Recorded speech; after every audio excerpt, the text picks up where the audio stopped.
Good afternoon, everyone. I'm Michele Marelli, and I will present the first topic of this afternoon. And thank you all for being here, and you're welcome. So what I will discuss about is the use of one software, one CFD software called ParticleWorks, based on the moving particle simulation method, to analyze the lubrication and the cooling of mechanical components in large pumps.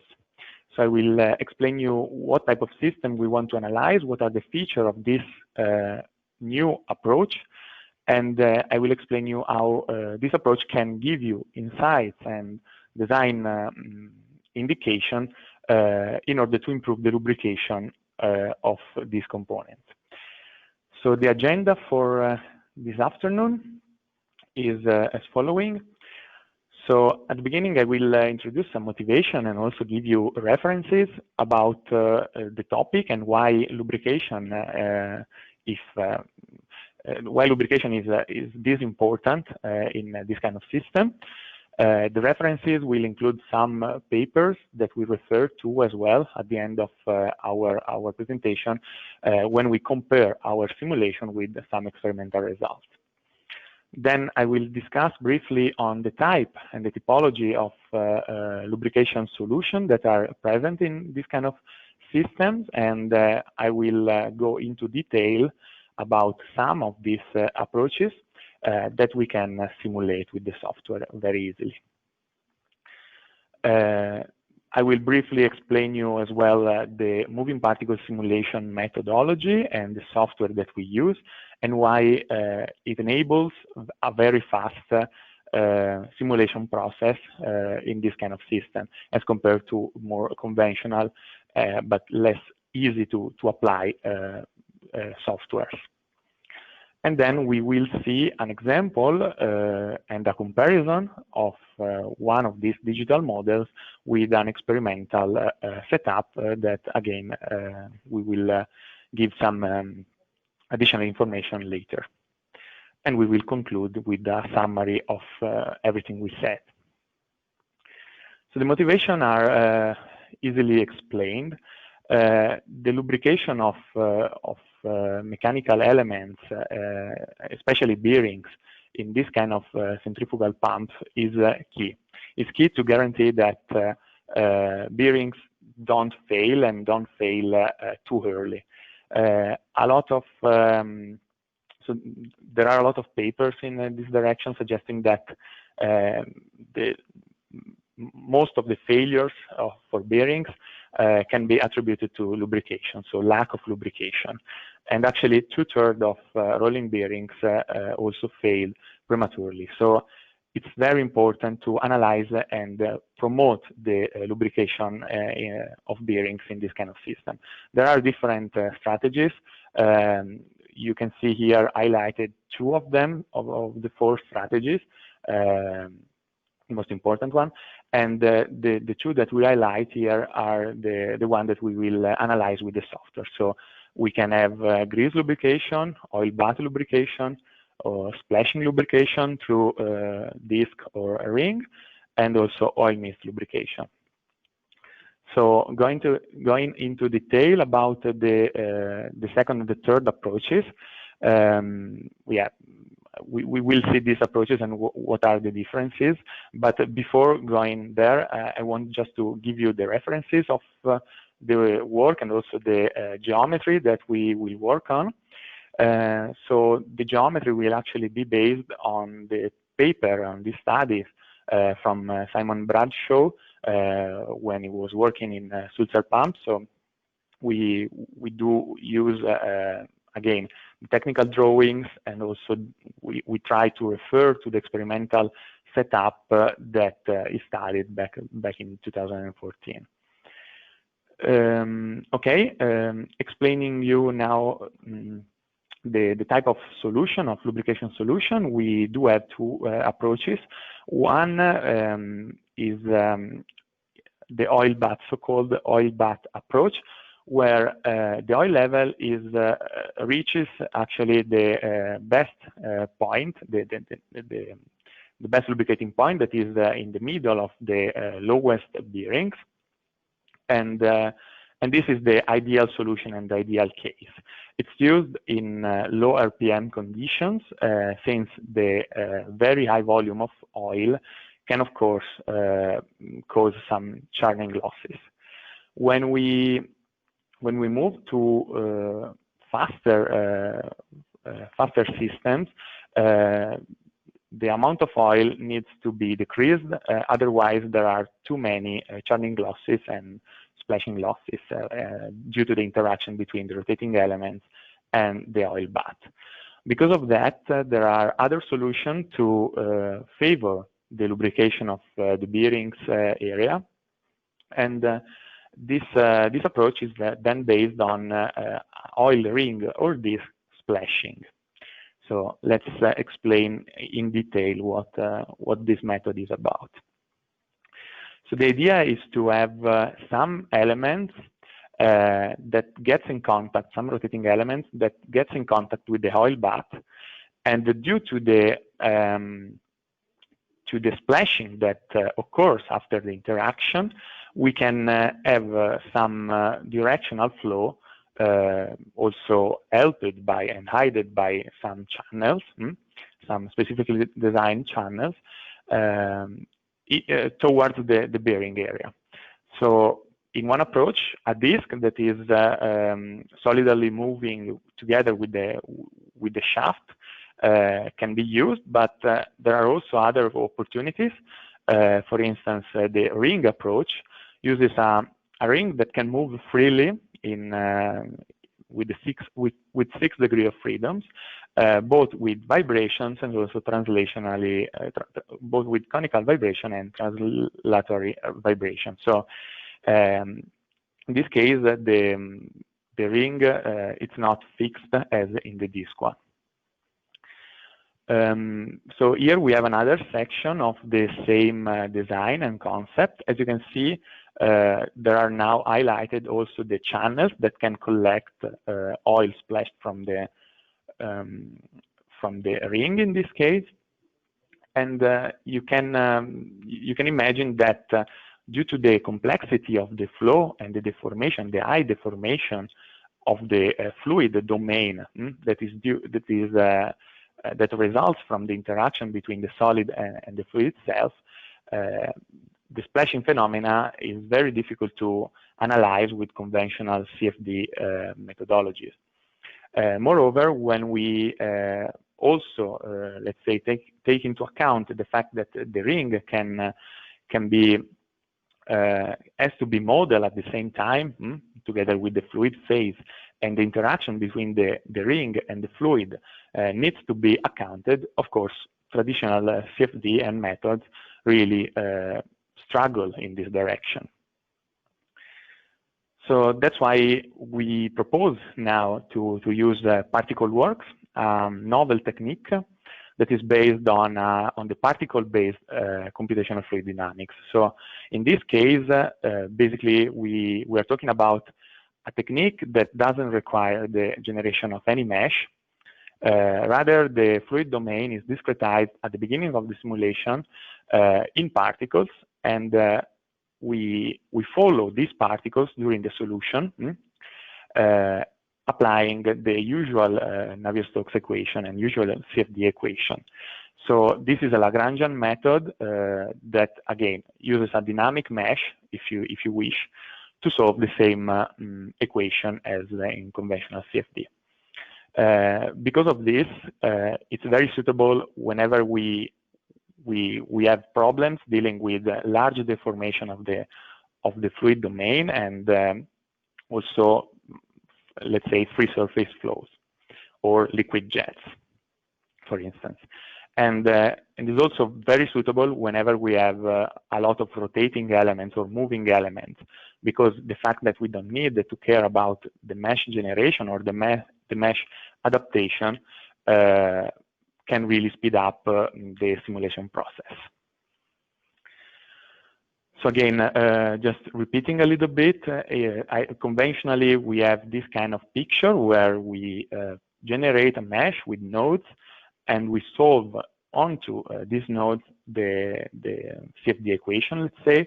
In the MPS method, we have computational nodes only where needed, and we follow these nodes, for instance, during a splashing phenomena, in a Lagrangian way. Okay, and this it's again ideal because we have the computational nodes only where needed and not everywhere, and we can follow our fluid very accurately. So the simulation steps are here listed, and also the simulation time is represented. Since the mesh generation step is not present anymore, we can start our simulation directly with the settings, the boundary conditions. So in ParticleWorks, the preparation of the CAD is very easy and fast. We don't have to clean or prepare any mesh again. And we can set up straight away our numerical setup. Moreover, due to the fact that the algorithm behind ParticleWorks is easily parallelizable, we can take advantage of GPUs, so graphic cards, that are very good whenever we have problems that can be parallelized. Okay, so as compared to conventional CPUs, we can have another speed up of our simulation process thanks to this approach and this feature. The application of ParticleWorks are also in line with the feature that I already mentioned. The first and most important application was, of course, in gearboxes and transmissions to analyze the splashing and lubrication of these systems, but also the lubrication of bearings, in this case with grease, is also possible. So we can also have non-Newtonian behaviors in our fluid. The sloshing in tanks is also a common application, as well as the lubrication and the cooling of traditional and electric motors. This aspect and this, let's say, application is increasingly important, of course, for the transition that we are into right now, and especially because the thermal capabilities of ParticleWorks are also very, very important and they capture very well the phenomena, the cooling phenomena. We do have also other less conventional topics that we can deal with, for instance, hydroturbines, but also mixers and high viscous flows in general. This just to give you an overview of the fields of application that are actually very, very different, and they are expanding month after month, let's say. Okay, going back to our centrifugal pump and on the main, let's say, simulation that we will discuss. As I mentioned, the study that we worked on, so our simulation is based on this study from Simon Bradshaw, in which basically Simon and its co-worker try to analyze the lubrication, the possibility to collect some oil with a system that is schematized here at different RPM and different oil levels. So we will go into detail about the objective of this study and also the comparison with our simulation. But the idea is that we took and we try to replicate in the best way possible the technical drawing, and we recreated a, let's say, digital model of the same system to have a comparison, the best comparison we could between the experimental and the simulation setup. Here there is a scheme of the setup in ParticleWorks and also the geometrical elements that we included in this modeling. So we do have a shaft, some bearings, very schematized and reported here in a very simplified way, and then also an housing all around, And these three elements were assigned to a no-slip wall boundary condition. So the rotation of every one of these elements, or let's say the kinematic law, were predetermined, and they were set up by us. Differently, the oil ring element, as you can see, is assigned to the solid material that is possible to assign in particle works. This means that the oil ring is discretized with particles in the same way the fluid is, and this aspect, the fact that we discretize for this solid material, enables the coupling between the fluid and the solid. So basically, on this element, we didn't include any kinematic law, but we just let it interact with the surrounding elements. And then we have the oil volume down here that was initialized with a filling plane. So we just needed to define a point and a plane, and below that plane, the oil was initialized. We could also have used a solid, the fluid volume from the CAD, but Particle Works also enables this option of the filling plane that in some cases is much easier. The CAD and the casing also had a collection channel, as you can see. So there were actually two collection channels symmetric to each other to feed the two, say, the two bearings areas. And we will see in the next simulation, actually in the next animation, how this feeding channel was populated by oil after the splashing. So here you see the results, some results from Particle Works. As you can see, the ring is interacting with the shaft, is moving due to this interaction and the grip between the two, and oil flows because of the interaction between the ring and itself, and goes to the channel, only one channel. And as you can see in the other animation, we also do see some oil dripping down in the bearings area. So exactly as expected. So I will just replay for a couple of seconds the two videos if you didn't catch every detail.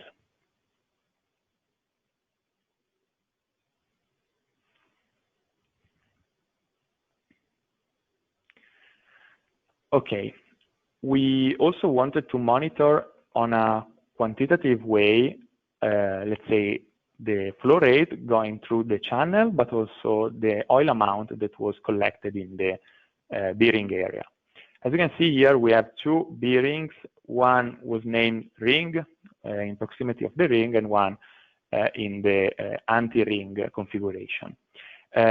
From literature, we knew that due to the rotation, due to the asymmetry in the rotation, actually only one of these channels would have be populated.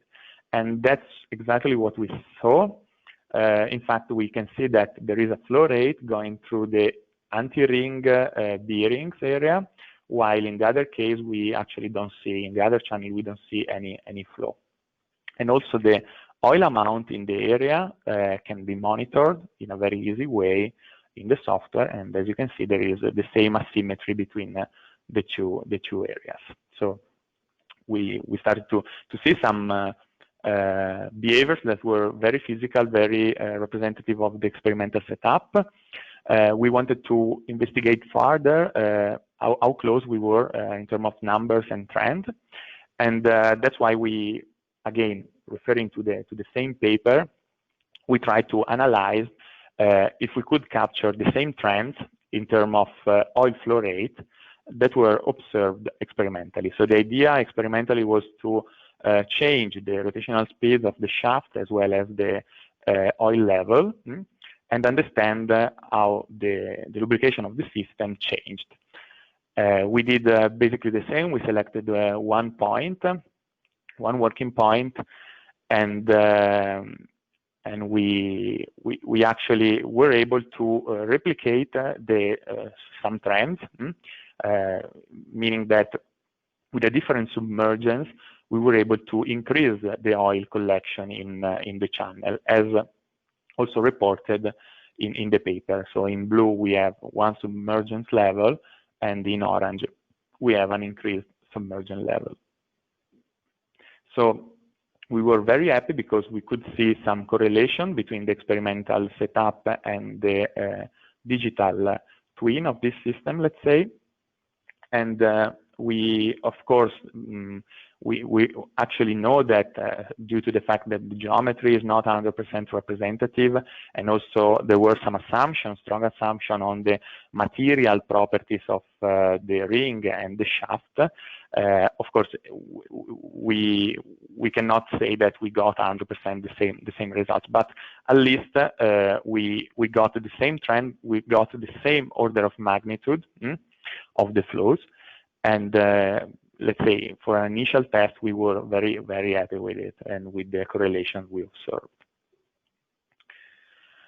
So in conclusion, we talked today about the strategy of splash lubrication in centrifugal pumps, and I tried to highlight it how and why ParticleWorks can be a key software to improve the lubrication of this kind of system. As I mentioned, another important point, it's not only feasibility in terms of software, but also feasibility in terms of simulation time and, let's say, development time. And as I mentioned, with ParticleWorks, we can fit our simulation process inside the very demanding design, let's say, design schedule and design or production timing. We visualized the oil distribution, and we gave some quantitative evaluation of the flow rate and the lubrication efficiency. And we also showed how we could correlate the results we got with some experimental setup. I hope I was clear, and I will just finish my simulation, my presentation with a simulation, or actually a video showing the same simulation here with a nice rendering that is now possible also thanks to a new feature of ParticleWorks. And I will also include the detail about where you can find some more information about ParticleWorks. There is the link here, particleworkseurope.com. You can also find some test cases, some more information videos. So if you are interested, please check it out. And there is also my email if you want to know more about the software or the possibilities. Thank you all for listening, and I will check if there are any questions.